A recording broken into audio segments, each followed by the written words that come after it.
Exchange പ്രവാസ ലോകത്തിലേക്ക് എല്ലാ മാന്യ പ്രേക്ഷകർക്കും സ്വാഗതം. കഴിഞ്ഞ 18 വർഷമായി നിങ്ങളുടെ സ്വീകരണ മുറിയിൽ കാണാതാകലുകളുടെ കഥകളുമായി ഞങ്ങൾ ഉണ്ട്. ഇതുവരെ 925 എപ്പിസോഡുകൾ ഞങ്ങൾ പൂർത്തിയാക്കിയിരിക്കുകയാണ്. 1850ഓളം കാണാതാകലുകളിൽ നിന്ന് 900ഓളം കേസുകൾ മാത്രമേ ഞങ്ങൾക്ക് ഉത്തരം ലഭിച്ചിട്ടുള്ളൂ. ഈ കാണാതായ അല്ലെങ്കിൽ ഇപ്പോഴും തിരിച്ചു കിട്ടാത്ത 900ഓളം കേസുകൾ ബാക്കി നിൽക്കെ മുന്നോട്ടുള്ള യാത്രയിൽ ഇതുവരെ കിട്ടാത്ത മനുഷ്യരുടെ പ്രശ്നങ്ങൾ ഞങ്ങൾ വീണ്ടും നിങ്ങളുടെ മുന്നിലേക്ക് അവതരിപ്പിക്കാൻ ശ്രമിച്ചിട്ടുണ്ട്. ഈ ശ്രമം തുടരുകയാണ്. ലോകത്ത് ഒരു മാധ്യമവും കൈകാര്യം ചെയ്യാത്ത രീതിയിൽ പ്രവാസ ലോകം കാണാത്ത മനുഷ്യരെ തേടിക്കൊണ്ടുള്ള പ്രയാണം തുടരുന്നതിനുള്ള ഒരു തെളിവ് കൂടിയാണ് ഈ പ്രോഗ്രാം. രണ്ടാം ലോക മഹായുദ്ധത്തിന്റെ കെടുതികളിൽ കാണാതായവർക്ക് വേണ്ടി നടത്തിയ അന്വേഷണത്തിന് ശേഷം മറുനാട്ടിൽ കാണാതായ ഒരു മനുഷ്യ സമൂഹത്തിനു വേണ്ടി മാധ്യമ ചരിത്രത്തിൽ നടക്കുന്ന തിരച്ചിലിന്റെ ആദ്യത്തെ അധ്യായം.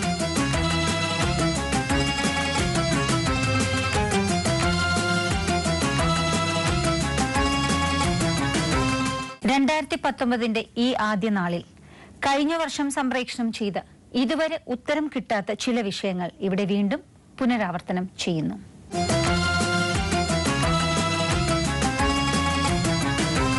അബുദാബിയിലെ ജയിലിൽ കഴിഞ്ഞ 4 വർഷമായി വ്യത്യസ്ത കാലയളവിലേക്ക് ശിക്ഷിക്കപ്പെട്ട 3 മലയാളികളെ രക്ഷപ്പെടുത്തുന്നതിന് വേണ്ടി 3 കുടുംബാംഗങ്ങൾ നൽകിയ പരാതി ഇന്നും ഉത്തരം കിട്ടാതെ തുടരുകയാണ്. സത്യം എന്താ? സത്യത്തിൽ അനുജന്റെ കഥയാണത്. അബ്ബാസിന്റെ കഥ ഞാൻ പറയാം. അബ്ബാസ് പാസ്പോർട്ട് പുതുക്കാൻ വേണ്ടി എംബസിയിൽ പോയി ഉമ്മാക്ക് സുഖമില്ലാതെ കിടക്കും. അപ്പോൾ പാസ്പോർട്ട് അവർ കൊടുത്തില്ല. അപ്പോൾ ഇവിടുന്ന് അന്നത്തെ ഹൈക്കമ്മീഷൻ അങ്ങനെ ഇടപെട്ട് ഇന്ത്യൻ എംബസിയിൽ ഇടപെട്ട് പാസ്പോർട്ട് പുതുക്കി കൊടുക്കാൻ ഇവിടുന്ന് ഓർഡറായി. അങ്ങനെ അബ്ബാസിനെ പിന്നെ അവർ വിളിക്കലും സംസാരിക്കലും ഒക്കെ ആയി, ഫ്രണ്ട്ഷിപ്പായി. കുറച്ച് കാലം കഴിഞ്ഞേക്ക് അബ്ബാസിനോട് എന്താണ് ജോലി, ഇനി എവിടെയാണ് എന്താണെന്നൊക്കെ വിളിച്ചേക്ക് അബ്ബാസ് പറഞ്ഞു, ഞാനിങ്ങനെ ജോലി തിരക്കിലാണ്, ഒരു ഷിപ്പ് വന്ന് അതിന്ന് സാധനം ഇറക്കിക്കൊണ്ടിരിക്കുകയാണ്. അപ്പോൾ എവിടുത്തെ ഷിപ്പാണെന്ന് ചോദിച്ചു. അപ്പം പറഞ്ഞു അത് അമേരിക്കൻ്റെ ഷിപ്പാണ്. ഈ ഒരു മെസ്സേജ് കൊടുത്തു. ഇതാണ് അവൻ ചെയ്ത തെറ്റ്. ഇവനൊരു ചാരനായിട്ടാണ് ഇപ്പോൾ ചിത്രീകരിച്ച്. അപ്പം നമ്മുടെ ഉദ്യോഗസ്ഥന്മാർ പെടുത്തിയതാണ്. അവർ എംബസി ഉദ്യോഗസ്ഥന്മാർ ഇവരെയൊക്കെ പെടുത്തിയതാണ്. ഈ മൂന്നാളിങ്ങനെ തന്നെയാണ്. മൂന്നാളിൽ എന്റെ ഭർത്താവ് മുഹമ്മദ് ഇബ്രാഹിം, 16 മാർച്ച് അബ്ബാസ്, മുഹമ്മദ് ഇബ്രാഹിം. അതെ, കഴിഞ്ഞ ഒരാൾ എന്നോട് വിളിച്ചു പറഞ്ഞു നിങ്ങളുടെ ഭർത്താവ് അൽവദ്ബ ജയിലിലുണ്ടെന്ന്. പിന്നെ ഞാൻ ആ കേസ് നടത്താൻ വേണ്ടി 75,000 ദിർഹമാണ് ഒരു വക്കീലിന്റെ ഫീസ്. അപ്പോൾ ഞങ്ങൾ സമ്പാദിച്ചതും ഞങ്ങളുടെ കുടുംബമായിട്ട് ഞങ്ങൾ എന്തൊക്കെ സേവ് ചെയ്തോ മക്കൾക്ക് വേണ്ടി എല്ലാം ഞാൻ ആ കേസിന് വേണ്ടി തന്നെ ഇവിടെ മുടക്കി. 10 വർഷവും 5,500,000 ദിർഹം പിഴ, 10 വർഷവും. അപ്പം ഇതിൻ്റെ കേസ് എന്താണെന്ന് ചോദിച്ചപ്പം ഇവർക്ക് മെസ്സേജ് ഇവർ കൊടുക്കാൻ പറഞ്ഞിട്ട്. അപ്പം നമ്മളൊരു ചാരപ്രവർത്തിയാണ് സാറ് ചെയ്യുന്നതെങ്കിൽ നമുക്ക് എന്തെങ്കിലും ഒരു പ്രയോജനം വേണ്ട. 20 വർഷമായിട്ട് ഞങ്ങളവിടെ ജീവിക്കുന്നവരാ. ഒരു ചെറിയ കേസ് പോലും ഞങ്ങളുടെ പേര് വന്നിട്ടില്ല. നാട്ടിലൊക്കെ കേന്ദ്രത്തിൽ നിന്ന് എംപിമാരെയോ കണ്ടിരുന്നു. മന്ത്രി സുഷമ സ്വരാജിന്റെ സെക്രട്ടറിയെ കണ്ടു. അവർ പറഞ്ഞു ഞങ്ങളെ കൊണ്ട് മാക്സിമം ഞങ്ങൾ ചെയ്യാം, ഞങ്ങൾ എന്താന്ന് വെച്ചാൽ ചെയ്യാം. ഇവിടെ നമ്മൾ മുഖ്യമന്ത്രി പിണറായി വിജയനെ കണ്ടു, പിന്നെ KT ജലീലിന്റെ കുറേ മന്ത്രിമാരെയൊക്കെ അവരെല്ലാം പറയുന്നത് ഞങ്ങൾ ഇന്ത്യൻ എംബസിയുമായിട്ട് അന്വേഷിക്കട്ടെ നിങ്ങളുടെ പേരിലുള്ള പ്രശ്നം എന്നാണ്. അപ്പോൾ ഇന്ത്യൻ എംബസി തന്നെ ആണല്ലോ ഇതിനകത്തെ പ്രതി.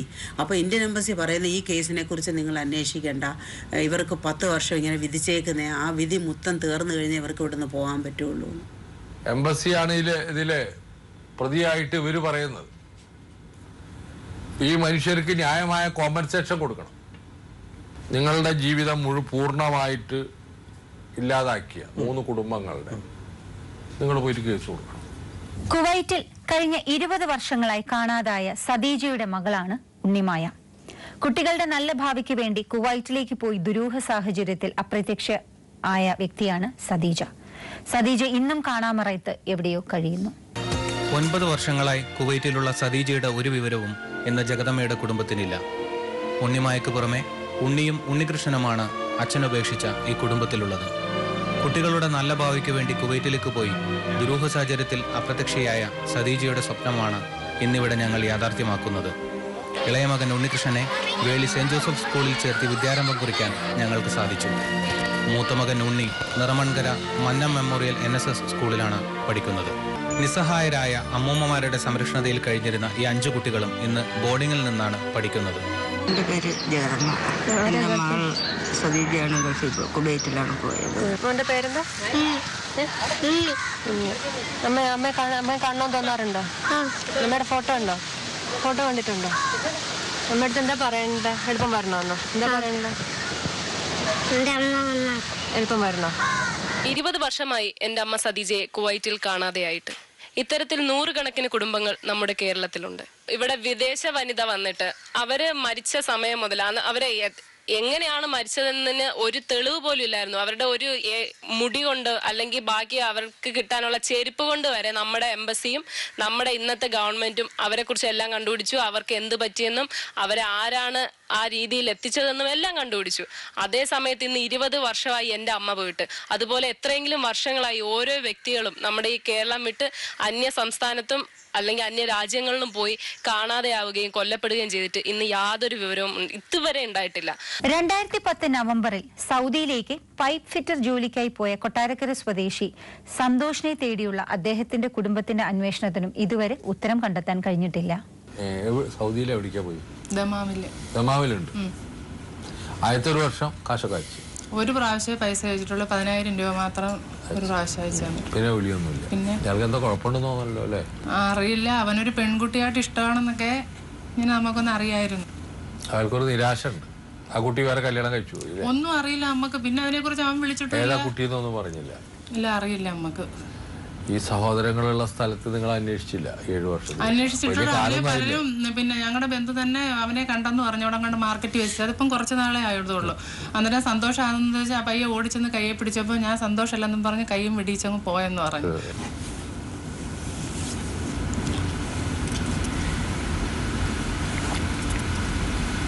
സന്തോഷ് അച്ഛനോട് ഞാൻ ചോദിച്ചപ്പോൾ മറുപടി കണ്ടുണ്ടാവും. എല്ലാ പ്രതീക്ഷകളും നിങ്ങളിൽ അർപ്പിച്ചൊരു പിതാവാണെന്നാണ് എനിക്ക് തോന്നുന്നത്. എന്തെങ്കിലും ഞാൻ കൂടുതൽ പറയണോ സന്തോഷ്? 14 വർഷങ്ങൾക്ക് മുമ്പ് കുവൈറ്റിലേക്ക് ജോലിക്കായി പോയ തിരുവനന്തപുരം വള്ളക്കടവ് സ്വദേശി മുഹമ്മദ് ഇസ്മത്ത് നൂണിനെ കുറിച്ച് ഇതുവരെ യാതൊരു വിവരവും ലഭിച്ചിട്ടില്ല. 14 വർഷമായി പ്രവാസ ലോകം ഈ വിഷയം കൈകാര്യം ചെയ്തിട്ട് കഴിഞ്ഞ 15 വർഷമായി ഷീജയും 3 മക്കളും ഇസ്മത്തിന്റെ തിരിച്ചുവരവിനായി കാത്തിരിക്കുകയാണ്. ഇത് ഇങ്ങനെ ജോലിയില്ലാതെ ഇങ്ങനെ വെറുതെ നിന്ന് അപ്പോഴേ ഇങ്ങനെ പത്രത്തിൽ കണ്ട അതനുസരിച്ചാണ് പോയത്. എറണാകുളത്തായിരുന്നു അതിൻ്റെ ഇൻ്റർവ്യൂ പാസ്സായപ്പോഴത്തേക്ക് 2003 ജൂലൈ 18 തീയതിയാണ് പോയത്. ബോംബ് വഴിയാണ് പോയത്. 15 വർഷമായില്ലേ അദ്ദേഹം തിരിച്ചു വരുമെന്ന് ഷീജ പ്രതീക്ഷിക്കുന്നുണ്ടോ? എന്താണ് പ്രതീക്ഷയുണ്ട് തിരിച്ചു വരും എന്നുള്ളത്. കാണാനില്ലാത്തതുകൊണ്ട് അന്നത്തെ മുഖ്യമന്ത്രിക്ക് കൂടെ പരാതി നൽകി. അതിനുശേഷം കേന്ദ്ര വിദേശകാര്യ സഹമന്ത്രിക്ക് നൽകി. അന്നത്തെ ആഭ്യന്തര വകുപ്പ് മന്ത്രിക്ക് നൽകിയായിരുന്നു പരാതി. ഏതൊരു പ്രതീക്ഷയും എനിക്ക് കിട്ടിയിട്ടില്ല ഇതുവരെ. ഇസ്മത്തിന്റെ 3 മക്കളാണ് ഇപ്പൊ നമ്മുടെ കൂടെ ഉള്ളത്. ഉപ്പായെ കാണുന്നില്ലേ? മോളിതുവരെ കണ്ടിട്ടില്ലല്ലോ. ഫോട്ടോ മാത്രമല്ലേ കണ്ടിട്ടുള്ളൂ? ഫോട്ടോ മാത്രമേ കണ്ടിട്ടുള്ളൂ. എത്രയല്ല പഠിക്കാം? 10ാം ക്ലാസ് പഠിച്ചുകൊണ്ടിരിക്കുകയാണ്. 10ാം ക്ലാസ്സിലാണ്. എവിടെയെങ്കിലും ഉണ്ടെങ്കിൽ എത്രയും പെട്ടെന്ന് തിരിച്ചു വരണമെന്നാണ് നമ്മളെ ആഗ്രഹം. ഇന്നിപ്പോ നിങ്ങളോട് ഈ സംസാരിക്കുന്ന 3 കുട്ടികളെ പോലെ തന്നെയാണ് ഞാനും. എൻ്റെ അമ്മയും കുവൈറ്റിൽ കാണാതെയായിട്ട് ഇന്ന് ഏകദേശം 20 വർഷത്തോളമായി. ഞാൻ ഇന്നിപ്പോൾ സിവിൽ സർവീസിന് പ്രിപ്പയർ ചെയ്തുകൊണ്ടിരിക്കുകയാണ്. അപ്പം ഇവർ ഈ നിൽക്കുമ്പോൾ ഇവർ ചിരിക്കുന്നുണ്ടെങ്കിൽ പോലും ഇവരുടെ മനസ്സിൽ എന്തോ ഒരു കരയുന്നുണ്ടെന്ന് എനിക്കറിയാം. കാരണം ഞാൻ എൻ്റെ അമ്മയെ ഇതുവരെയും കണ്ടിട്ടില്ല. എനിക്ക് എൻ്റെ അമ്മ പോകുന്ന സമയത്ത് 2.5 വയസ്സ് മാത്രമേ ഉണ്ടായിരുന്നുള്ളൂ. ഇപ്പൊ ഇവരിൽ നിന്ന് സംസാരിക്കുമ്പോൾ ചിരിക്കുന്നുണ്ടെങ്കിൽ പോലും എനിക്ക് മനസ്സിലാകുന്നുണ്ട് അവർ എന്തുമാത്രം വേദന എടുത്തിട്ടാണ് സംസാരിക്കുന്നതെന്ന് എനിക്കറിയാം.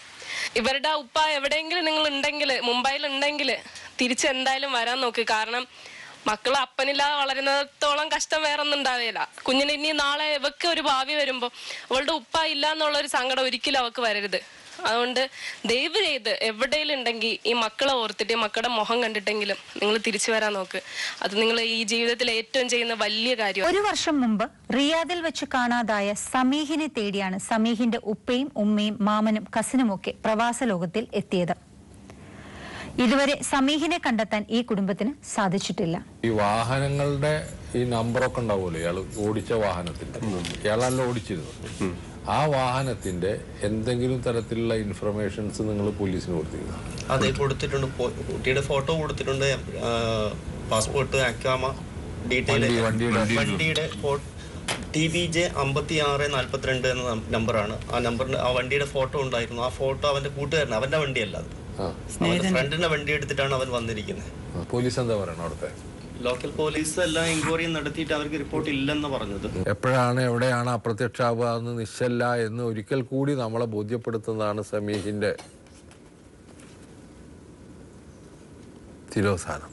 ഈ പ്രവാസ ലോകത്തിന്റെ ഈ അഭ്യർത്ഥന സമീഹിന്റെ അടുത്തും എത്തും. സമീഹ് തിരിച്ചു വരും, തീർച്ചയായിട്ടും തിരിച്ചു വരും. 7 വർഷങ്ങൾക്ക് മുമ്പ് ഒമാനിലെ മസീറ ദ്വീപിലേക്ക് മത്സ്യബന്ധന തൊഴിലിന് വേണ്ടി പോയ തിരുവനന്തപുരം വിഴിഞ്ഞം സ്വദേശി അബ്ദുൽ ഖാദറിന്റെ കുടുംബം ഇപ്പോഴും അയാൾ തിരിച്ചു വരുമെന്നുള്ള പ്രതീക്ഷയിലാണ്. ഇയാള് ഈ അവിടെ വീണ് മരിച്ചത്, അവിടെ കടലിൽ വീണ് മരിച്ചു എന്നാണോ പറയുന്നത്? നമ്മൾ ഫോണൊക്കെ വിളിച്ച് ചോദിച്ചപ്പോൾ അവർ പറയാണ് അത് ഇങ്ങനെ 5 പേരായിട്ട് പണിക്ക് പോയി, ഭയങ്കര കാറ്റും ചുഴിയുമാണ്. ഉമ്മ 2012 കൈരളി ചാനലിൽ വരുന്നത്. അപ്പം അതിന് എന്തൊക്കെയായിരുന്നു പിന്നീടുള്ള വിവരങ്ങൾ ലഭിച്ചത്?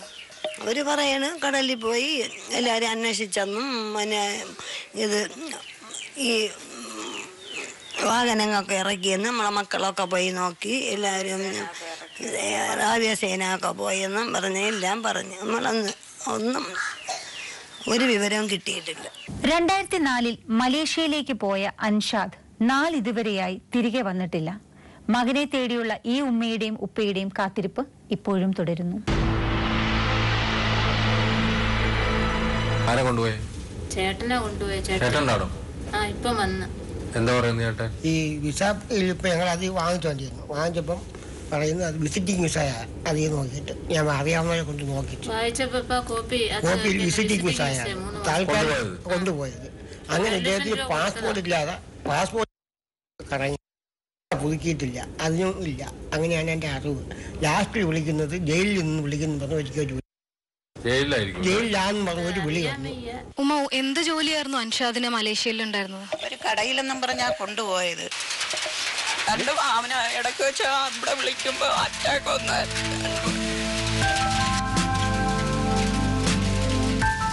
കാണാതായതിനു ശേഷം എന്തെങ്കിലും അന്വേഷണം എന്തെങ്കിലും നടത്തിയിരുന്നോ? അന്വേഷിച്ച് നോക്കിയായിരുന്നു. അങ്ങനെ പറഞ്ഞു, അങ്ങനെ 3-4 വർഷം വിളിച്ചില്ലായിരുന്നു. അങ്ങനെ വിളിച്ചതിന് ശേഷം ചോദിച്ചവിടെ പറഞ്ഞു ജയിലിലായിരുന്നു പറഞ്ഞു. സംഭവിച്ചത് എന്തുവാണെന്ന് എനിക്ക് അറിഞ്ഞൂടാ. എൻ്റെ ഇളയ മോനാണ്, 3ാമത്തെ മോനാവൻ. അവനെ എനിക്ക് കാണണം, അത്ര തന്നെ എനിക്ക് പറയാവുള്ളൂ. അവനെ കാണാൻ വേണ്ടി കാത്തിരിക്കുന്നു ഞങ്ങളെ കുടുംബം. 10 കൊല്ലമായി മസ്കറ്റിലുള്ള മംഗലാപുരം സ്വദേശി മുഹമ്മദ് ഹുസൈനെ തേടിയാണ് അദ്ദേഹത്തിന്റെ ഭാര്യയും സഹോദരങ്ങളും മക്കളും പ്രവാസ ലോകത്തെ തേടിയെത്തിയത്. 10 വർഷമായി പോയിട്ട് അതിലിടയ്ക്ക് വരാറുണ്ടായിരുന്നു. അതായത് 10 വർഷം അൽഹാമിദ് റെസ്റ്റോറൻറ്റ് എന്ന് പറയുന്നത് ഇടയ്ക്കിടയ്ക്ക് ലീവിന് വരാനുണ്ടായിരുന്നു. ഈ കഴിഞ്ഞ 7 മാസം എന്ന് പറഞ്ഞില്ലേ, അതിനു മുമ്പ് 1 കൊല്ലം മുമ്പ് നാട്ടിലേക്ക് വന്നിരുന്നു. കഫിലാണ് അയച്ചത്. അതായത് പുള്ളിക്കാരൻ ബ്രെയിൻ എമറേജ് ആയിരുന്നു. അപ്പോൾ പുള്ളിക്കാരൻ ഇവിടെ യാത്രയാക്കിയത്. അപ്പോൾ എയർപോർട്ടിൽ ഞങ്ങൾ ചെന്ന്, മംഗലാപുരം എയർപോർട്ടിൽ ചെന്ന് ഞങ്ങൾ കൊണ്ടുവന്ന് അവിടെ നിന്ന് നേരെ ഹോസ്പിറ്റലിലേക്ക് അഡ്മിറ്റ് ചെയ്ത്, അങ്ങനെ 3 പ്രാവശ്യം വീട്ടിൽ അതിൻ്റെ ട്രീറ്റ്മെൻറ്റ് ചെയ്തിട്ട്, എന്നിട്ട് കഫിൽ വിളിച്ച് തിരിച്ചു പോയി. ഞങ്ങൾ വേണ്ടെന്ന് പറഞ്ഞു. ഇപ്പോൾ ശരിക്കും സുഖമില്ലായിരുന്നു. കുറച്ച് ഒരു പാരലൈസ് പോലെ ഉണ്ടായിരുന്നു. ശരിക്കും മിണ്ടാനുണ്ടായിരുന്നില്ല, സംസാരിക്കാനാവില്ലായിരുന്നു. എന്നിട്ട് തിരിച്ചു പോയിട്ട് 7 മാസം അവിടെ ജോലി ചെയ്തിരുന്നു. അവസാനത്തെ ദിവസം ജനുവരി 26-ാം തീയതി, കഴിഞ്ഞ ജനുവരി 26-ാം തീയതി വൈകുന്നേരം ഇന്ത്യൻ ടൈം 3 മണിക്കാണ് ഫോൺ വിളിച്ചത്. ഇതാണ് ഭാര്യ ഫോണെടുത്ത് നല്ലവണ്ണം മുണ്ടി. എന്നിട്ട് അതിൻ്റെ ശേഷം യാതൊരു വിവരമില്ല. നിങ്ങളുടെ ഭാഗത്തുള്ള മിസ്റ്റേക്ക്, ഇത്തരത്തിലൊരു അസുഖം ബാധിച്ച ഒരാളെ വീണ്ടും ഈ ഒരു ഒറ്റപ്പെട്ട സ്ഥലത്തേക്ക് അയച്ചു എന്നുള്ളത് ഒരു ശരിയായ രീതിയായില്ല. ആശുപത്രികളിലോ ജയിലുകളിലോ ഒന്നും അന്വേഷിച്ചിട്ടില്ല. അന്വേഷിച്ച് എല്ലാ സ്ഥലത്തും നോക്കി, അവിടെ യാതൊരു ഇതില്ല. കഴിഞ്ഞ 25 വർഷമായി സാജൻ ജോസിനെ കാത്തിരിക്കുകയാണ് അദ്ദേഹത്തിന്റെ ഭാര്യ ട്രീസ. അവരുടെ ജീവിതം എവിടെയാണ് രേഖപ്പെടുത്തേണ്ടതെന്ന് നമുക്കോ നമ്മുടെ സർക്കാരുകൾക്കോ അറിയില്ല. ട്രീസ ഓർക്കുന്നുണ്ടല്ലോ അല്ലേ, 3-ാണെന്ന് തോന്നുന്നു നമ്മൾ എറണാകുളത്ത് വെച്ച് കാണുന്നത്. എന്റെ ഭർത്താവിന് 9 വർഷമായി പോയിട്ട്. എവിടേക്കാ പോയിട്ട് റീസ? സൗദിയിലാ പോയത്. സൗദിയിലാ പോയത് അല്ലേ? റിയാദ് എന്ന് പറഞ്ഞ സ്ഥലത്താ. ഓ ആ മനസ്സിലായി. 9 ഇതുവരെ പിന്നെ ഒരു വിവരവും ഇല്ല. ഓഹോ. എഴുത്തൊന്നും വന്നിട്ടില്ല, വയസ്സായി ഒന്നും ഇല്ല. പോയിട്ട് ഇതുവരെ ഒരു വിവരവും വന്നിട്ടില്ല?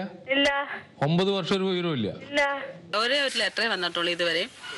അതിനകത്ത് അവിടെ ആ ലെറ്റർ 2.5 മാസം കഴിഞ്ഞാൽ വന്നത്. അതിനകത്ത് എഴുതിയിരിക്കുന്നത് എന്നെ ഒരു അറബിയുടെ വീട്ടിൽ കൊണ്ടുവന്ന് എന്നെ ഇരുത്തിയിരിക്കുക. പിന്നെ ഇവിടെ വേറെ അറബികളൊക്കെ വന്ന് നോക്കുന്നുണ്ട്, എന്നെ കൊണ്ടുപോകുന്നു. എന്നെ ജോലിക്കൊന്നും കൊണ്ടുപോയിട്ടില്ല. പിറ്റേ ദിവസമായിട്ട് ഒരു പാരഗ്രാഫ് എഴുതിയേക്കുന്നത്. അന്ന് ഡേറ്റ് ഇട്ട് എഴുതിയേക്കുക. ഇന്നും എന്നെ ജോലിക്കൊന്നും കൊണ്ടുപോയിട്ടില്ല. ഞാൻ എയർപോർട്ടിൻ്റെ താഴെ വെളിയിൽ നിൽക്കുക. ഇവരകത്ത് അപ്പോൾ ഞാൻ ചോദിച്ചു ഞാനെന്താ കയറി വരട്ടെ? പറ്റത്തില്ലെന്ന് പറഞ്ഞു. തിരിച്ച് വന്നും കൊണ്ട് ഇവർ പറഞ്ഞ് ജ്യൂസ് ആണ്ടി പോകുന്ന ഫ്ലൈറ്റിനകത്ത് പോയിട്ടുണ്ടെന്ന് പറഞ്ഞു.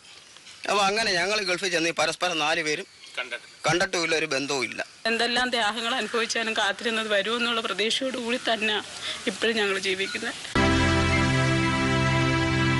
കഴിഞ്ഞ 13.5 വർഷമായി റിയാദിൽ ജോലി ചെയ്യുന്ന മുഹമ്മദ് അബ്ദുൾ റഹ്മാനെ തേടിയാണ് അദ്ദേഹത്തിന്റെ ഭാര്യയും ഉമ്മയും സഹോദരിയും പ്രവാസ ലോകത്തിൽ എത്തിയത്. 2018 ഏപ്രിൽ 19 വരെ മുഹമ്മദ് കുടുംബവുമായി ബന്ധം പുലർത്തിയിരുന്നു. ഭാര്യയെ എന്നും വിളിക്കുകയും സംസാരിക്കുകയും ചെയ്യുമായിരുന്നു മുഹമ്മദ്. എന്നാൽ ഏപ്രിൽ 19 ശേഷം മുഹമ്മദിനെ കുറിച്ച് യാതൊരു വിവരവും ഈ കുടുംബത്തിന് ലഭിച്ചിട്ടില്ല. പോയിട്ട് 19 മാസമായി. അപ്പോൾ ആ 1 വർഷം അവിടെ കമ്പനിയിൽ ജോലി ചെയ്തിട്ടുണ്ടായിരുന്നു. അപ്പോൾ ജോലി വലിയ മെച്ചത്തിലൊന്നും ഉണ്ടായിരുന്നില്ല, നഷ്ടത്തിലായിരുന്നു. എന്നാലും എല്ലാവർക്കും ശമ്പളം കൊടുക്കണ്ടായിരുന്നു അറബി. അത് കഴിഞ്ഞ് 1 വർഷം കഴിഞ്ഞപ്പോഴാണ് കമ്പനിയിൽ എല്ലാവരും ഒഴിയണം, ഇനി കച്ചവടം ഇല്ലല്ലോ. അപ്പോൾ അവിടെ കുറച്ച് പ്രശ്നങ്ങളൊക്കെ അല്ലേ സൗദിയിൽ. അപ്പോൾ ബിസിനസ് നടത്താൻ ഉദ്ദേശിക്കുന്നില്ല പറഞ്ഞ് ഒഴിയാൻ പറഞ്ഞു. അപ്പോൾ കമ്പനീൻ്റെ വാടകയും കഴിഞ്ഞു, എഗ്രിമെൻ്റ് എല്ലാം കഴിഞ്ഞപ്പോൾ ഈ 3 മാസം ആള് വെറുതെ ഇരിക്കുകയാണ്. ഈ കമ്പനി സാധനങ്ങൾ മാറ്റണം. അപ്പോൾ എൻ്റെ അടുത്ത് ഇടയിൽ പറഞ്ഞത് എനിക്ക് ശരീരം കൊണ്ട് 1.5 മാസം വരെ ഒരു കുഴപ്പമില്ല. 1.5 മാസം കഴിഞ്ഞപ്പോൾ എനിക്ക് ശരീരം കൊണ്ട് ഒന്നിനും തീരെ പറ്റുന്നില്ല, പണി ചെയ്യാൻ പറ്റുന്നില്ല. പക്ഷേ ഈ കമ്പനി സാധനങ്ങളും എന്നെയും കൂടെ വേറൊരു അറബിക്ക് വിൽക്കാനാണ് അവർ ഉദ്ദേശിക്കുന്നത്. പക്ഷേ എനിക്ക് അതിലേക്ക് പോകാൻ താല്പര്യമില്ല. കമ്പനി സാധനങ്ങൾ ഞാൻ വേറൊരു ഭാഗത്തേക്ക് മാറ്റി, എന്നെയും കൊടുത്തിട്ടില്ല, കമ്പനി സാധനങ്ങളും കൊടുത്തിട്ടില്ല എന്ന് എൻ്റെ അടുത്ത് പറഞ്ഞിട്ടുണ്ട്. അത് പറഞ്ഞതിന് ശേഷം പിന്നെ ആള് 19-ാം തീയതി മിസ്സിംഗ് ആണ്. പക്ഷെ ആളിനെ കൊടുത്തിട്ടില്ല. പ്രവാസലോകം പ്രവർത്തകരോട് എങ്ങനെയെങ്കിലും ഈ വ്യക്തിയെക്കുറിച്ചുള്ള ഒരു വിവരം കിട്ടുകയാണെങ്കിൽ കുടുംബത്തെ അറിയിക്കണം. എനിക്ക് മുഹമ്മദ് റഹ്മാനോട് പറയാനുണ്ടെങ്കിൽ നിങ്ങളെപ്പോലത്തെ ഒരാൾ അപ്രത്യക്ഷമാകേണ്ട ഒരു കാലഘട്ടമല്ല അത്. തീർച്ചയായിട്ടും നിരവധി രീതികളിൽ നിങ്ങൾക്ക് പരസ്പരം ബന്ധപ്പെടാൻ പറ്റും. ഈ പല അഭ്യൂഹങ്ങളും ഇവർ പറയുന്നുണ്ട്, അതൊക്കെ എത്ര കണ്ട് സത്യമാണെന്ന് നമുക്കറിയില്ല, ഒരാളെ കുറ്റപ്പെടുത്താനൊന്നും പറ്റില്ലല്ലോ. തീർച്ചയായിട്ടും അബ്ദുറഹ്മാൻ ഇതിനൊരു പരിഹാരം എവിടെയെങ്കിലും ജീവിച്ചിരിക്കുന്നുണ്ട് എങ്കിൽ നിങ്ങളാണ് പരിഹാരം കാണേണ്ടത്, നിങ്ങളാണ് കുടുംബത്തെ വിളിക്കേണ്ടത്, നിങ്ങൾ എല്ലാവരോടും വിവരം പറയേണ്ടത്. 2004 അബുദാബിയിലേക്ക് പോയ തിരുവനന്തപുരം ചിറയൻകീഴ് സ്വദേശി ജയരാജ് ഇന്ന് വരെ നാട്ടിലേക്ക് തിരികെ എത്തിയിട്ടില്ല. അടുത്തിടെ മുംബൈയിൽ വെച്ച് കണ്ടു എന്നാണ് അവസാനമായി ഇദ്ദേഹത്തിന്റെ കുടുംബത്തിന് ലഭിച്ചിരിക്കുന്ന വിവരം. എന്തെങ്കിലും കുഴപ്പമില്ലാണ്ട് വരാതിരിക്കൂടെ? എന്താണ് സംഭവം? ഒന്നും അറിയാൻ വയ്യ. പൈസയൊക്കെ അയച്ചോണ്ട് തന്നെ നിന്നത്. എത്ര കൊല്ലമായി ഒരു വിവരമില്ലാതെ? 5 വർഷം. എവിടെയാന്ന് വെച്ചല്ല.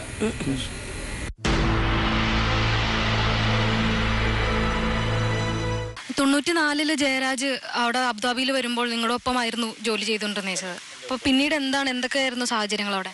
95 അപ്പം മരിച്ചപ്പോഴത്തേക്ക് ഞാൻ നാട്ടിൽ വന്ന് പിന്നെ ഞാൻ തിരിച്ചു പോയില്ല. ഈ അമ്മ മരണപ്പെടുന്നതിന് മുമ്പ് ഇവൻ ജയിലിലായ വിവരം ഞങ്ങൾ അറിഞ്ഞു. ഇവൻ അബുദാബി ജയിലിൽ നിന്ന് ഇവനെ ദുബൈ ജയിലിൽ കൊണ്ടുവന്നിട്ട് പിന്നെ അവിടെ നിന്ന് ബോംബെയിൽ വന്നു. അപ്പോൾ ഇവൻ്റെ കൂടെ വർക്ക് ചെയ്തിരുന്ന ആൾക്കാർ നമ്മളായിട്ട് ബന്ധപ്പെടുകയും ഇവനുമായിട്ട് സംസാരിക്കാനുള്ളൊരു സന്ദർഭം അവർ ഒരുക്കി തന്നെയും ചെയ്തു. പക്ഷേ ഇവനെ കിട്ടിയിട്ടില്ല. അപ്പോൾ അബുദാബിയിൽ നിന്നും ജയരാജ് ബോംബെയിൽ എത്തിയെന്നുള്ള വിവരം നിങ്ങൾക്ക് കിട്ടിയിട്ടുണ്ട്. അപ്പോൾ അതിനുശേഷം പിന്നെ എന്തൊക്കെയാണ് സംഭവിച്ചത്? അതിനുശേഷം ഇവനുമായിട്ട് ബന്ധപ്പെടാൻ ശ്രമിച്ചിട്ട് അവനെ കിട്ടിയിട്ടില്ല. അവനെ കിട്ടാതിരുന്നപ്പോഴത്തേക്ക് ഞങ്ങൾ ബോംബെയിൽ പോകാനായിട്ട്, ബോംബെ പരിചയമുള്ള ഒരാളുമായിട്ട് നമ്മൾ ബോംബെ പോകാനായിട്ട് തീരുമാനിച്ച് അമ്മയുടെ ആണ്ടിൻ്റെ അന്ന് നമ്മൾ പോകാനായിട്ട് ടിക്കറ്റെല്ലാം ബുക്ക് ചെയ്ത് ആണ്ട് കഴിഞ്ഞ ഉടനെ വീണ്ടും ഈ ബോംബെയിലുള്ള പാർട്ടിയെ വിളിച്ചപ്പോഴത്തേക്ക് ഇവൻ്റെ കൂടെ ഉണ്ടായിരുന്നു കുറച്ച് ആൾക്കാർ. അപ്പോൾ അവരുമായിട്ട് ഇവനെ പോകാൻ സമയത്ത് അവരെ നാട്ടിൽ പോകാൻ സമയത്ത് ട്രെയിനിൽ പോകാൻ സമയത്ത് വിളിച്ചപ്പോഴത്തേക്ക് പറഞ്ഞ് ഞങ്ങൾ തന്നെ ടിക്കറ്റ് എടുത്ത് തരാം, ബായിയുടെ നമ്മളോട് വരണമെന്ന് പറഞ്ഞിട്ട് അവൻ അവരെ കൂടെ പോയില്ല. എന്നിട്ട് ഇവർ റൂം വിട്ട് പോയപ്പോഴത്തേക്ക് അവരെ കൂടെ ഇവനും അങ്ങ് ഇറങ്ങിപ്പോയി. 16 വർഷങ്ങൾക്ക് മുമ്പ് അജ്മാനിലേക്ക് പോയ കാസർഗോഡ് സ്വദേശി സതീഷിനെ തേടിയാണ് സതീഷിന്റെ സഹോദരങ്ങളായ അശോകനും ശശിധരനും പ്രവാസ ലോകത്തിൽ എത്തിയത്. 16 വർഷം മുമ്പ് പോയിട്ട് ഇതുവരെ തിരികെ നാട്ടിലേക്ക് എത്തിയിട്ടില്ല എന്നുള്ളതാണ് അവരുടെ ഏറ്റവും വലിയ ദുഃഖം. സതീഷിന് ഇപ്പൊ എത്ര വയസ്സുണ്ട്? 39 വയസ്സായി സാർ. കല്യാണം കഴിച്ചിട്ടുണ്ടോ? ഇല്ല. ഈ അജ്മാനിലൊക്കെ കണ്ടമാനം മലയാളി കാസർഗോട്ടുകാർ തന്നെ എത്ര ഉണ്ട്? അയാളെ കാണാറുണ്ട്? എത്ര അയാളെ കാണാറുണ്ട് ആളുകൾ? ഇല്ല, കണ്ടിട്ടില്ല. ആരും കാണാറില്ല. ഇല്ല, ഇപ്പോൾ 4 വർഷം മാത്രമേ അങ്ങോട്ട് വേണ്ടി കണ്ടിരുന്നു. എന്ത് ജോലിക്കാരനാ അയാള്? അജ്മാനിൽ GMC മെഡിക്കൽ കോളേജ് ഒരു സ്ഥാപനം ഉണ്ടായിരുന്നു.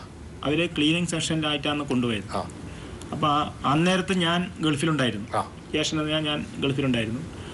അവിടുന്ന് ഒരു 2 വർഷം കഴിഞ്ഞിട്ടാകുമ്പോൾ ഇവിടെ ജോലി ഭാരം കൂടുതലാണെന്ന് വെച്ചിട്ട് അവൻ ഇവിടുന്ന് കമ്പനിയിൽ നിന്ന് പുറത്ത്, കമ്പനിയോട് ചോദിക്കാതെയോ ഒന്നും പറയാതെയോ എന്നോട് പോലും പറയാതെ പുറത്ത് ചാടിക്കളയും.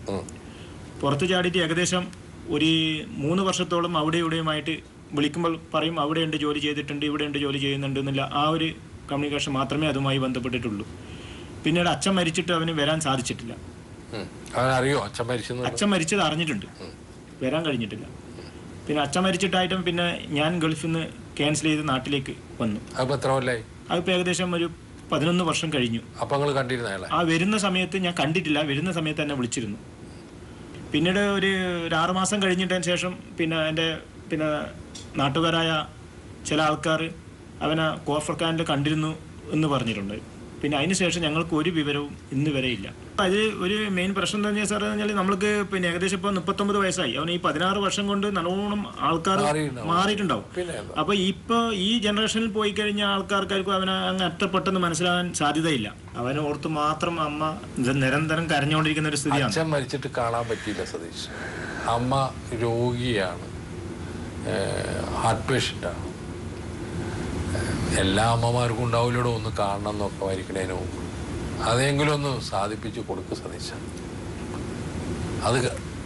അതോടുകൂടി തന്നെ നിങ്ങളിലും ഒരു മാറ്റം ഉണ്ടാവും, അമ്മയ്ക്കും കുറെ ആശ്വാസം ഉണ്ടാവും. ഓരോ വർഷവും തിരിച്ചു കിട്ടാത്ത കുറെ മനുഷ്യരുടെ വേദനകൾ ബാക്കിയാക്കിയാണ് കടന്നു പോകുന്നത്.